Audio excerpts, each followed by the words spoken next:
திருப்பலி வாசகங்கள் ஜனவரி 29, 2026. பொதுக்காலம் 3ஆம் வாரம் வியாழன்.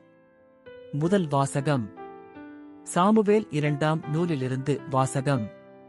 அந்நாள்களில் தாவீது ஆண்டவர் திருமுன் வந்து அமர்ந்து இவ்வாறு பேசினார்.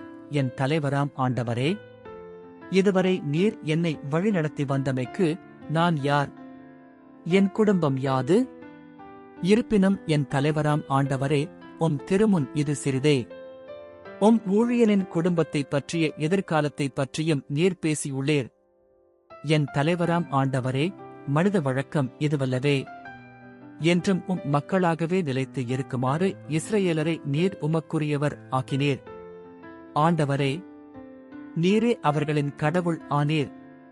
ஆண்டவராகிய கடவுளே, உமது ஊழியனைப் பற்றியும் அவரது குடும்பத்தைப் பற்றியும் நீர் தந்த உறுதிமொழியை என்றும் நிலைநாட்டும்.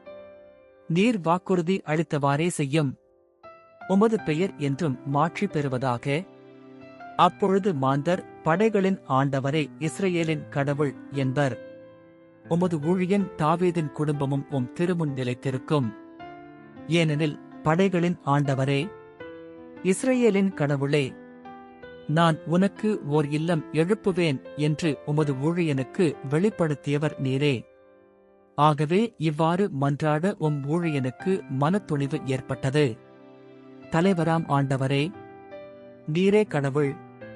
உமது வார்த்தைகள் நம்பிக்கைக்கு உரியவை. இந்த நல்வாக்கை அடியேனுக்கு அருளியவர் நீரே. உம் ஊழியனின் குடும்பம் என்றும் உம் திருமுன் இருக்குமாறு நீர் அருள் கூர்ந்து அதற்கு ஆசி வழங்கும். தலைவராகிய நீர் உரைத்துள்ளீர். உம் ஊழியனின் குடும்பம் என்றும் உமது ஆசியைப் பெறுவதாக. ஆண்டவரின் அருள்வாக்கு. இறைவா, உமக்கு நன்றி. பதிலுரை பாடல். பல்லவி. தாவீதின் அரியணையை ஆண்டவர் அவருக்கு அளிப்பார். ஆண்டவரே, தாவீதையும் அவர் பட்ட இன்னல்கள் அனைத்தையும் நினைவு கூர்ந்தருளும். அவர் ஆண்டவராகிய உமக்கு ஆணையிட்டுக் கூறியதை, யாக்கோபின் வல்லவராகிய உமக்குச் செய்த பொருத்தனையை நினைவு கூர்ந்தருளும். பல்லவி. தாவீதின் அரியணையை ஆண்டவர் அவருக்கு அளிப்பார். ஆண்டவருக்கு ஓர் இடத்தை, யாக்கோபின் வல்லவருக்கு ஓர் உறைவிடத்தை நான் அமைக்கும் வரையில் என் இல்லமாகிய கூடாரத்தினுள் செல்ல மாட்டேன். படுப்பதற்காக என் மஞ்சத்தில் ஏறமாட்டேன். என் கண்களை தூங்கவிட மாட்டேன். என் இமைகளை மூடவிட மாட்டேன் என்று அவர் சொன்னாரே. பல்லவி. தாவீதின் அரியணையை ஆண்டவர் அவருக்கு அளிப்பார். ஆண்டவர் தாவீதுக்கு உண்மையாய் ஆணையிட்டுக் கூறினார். அவர்தம் வாக்குறுதியின்றென்று பின்வாங்க மாட்டார். உனக்கு பிறந்து ஒருவனை அரசனாக ஏற்படுத்தி உன் அரியணையில் வீற்றிருக்கச் செய்வேன். பல்லவி.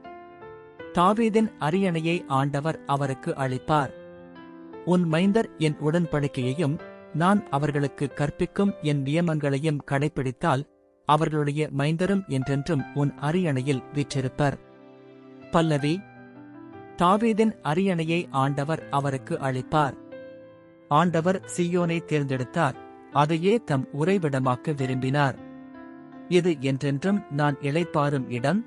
இதை நான் விரும்பினதால் இதையே என் உறைவிடமாக்குவேன். பல்லவி. தாவீதின் அரியணையை ஆண்டவர் அவருக்கு அளிப்பார். நற்செய்திக்கு முன் வாழ்த்துளி. அல்லேலுயா, அல்லேலுயா. என் காலடிக்கு உம் வாக்கே விளக்கு. என் பாதைக்கு ஒளியும் அதுவே. அல்லேலுயா. நற்செய்தி வாசகம். மார்க்கு எழுதிய தூய நற்செய்தியிலிருந்து வாசகம். அக்காலத்தில் இயேசு மக்களிடம், விளக்கைக் கொண்டு வருவது எதற்காக? மரக்காலின் உள்ளேயோ கட்டிலின் கீழேயோ வைப்பதற்காகவா?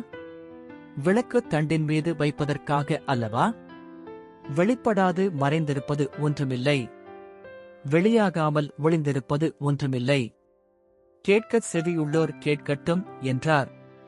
மேலும் அவர், நீங்கள் கேட்பதைக் குறித்து கவனமாயிருங்கள்.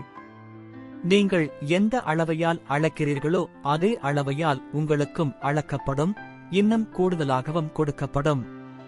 ஏனெனில் உள்ளவருக்கு கொடுக்கப்படும், இல்லாதவரிடமிருந்து உள்ளதும் எடுக்கப்படும் என்று அவர்களிடம் கூறினார். ஆண்டவரின் அருள்வாக்கு. கிறிஸ்துவே, உமக்கு புகழ்.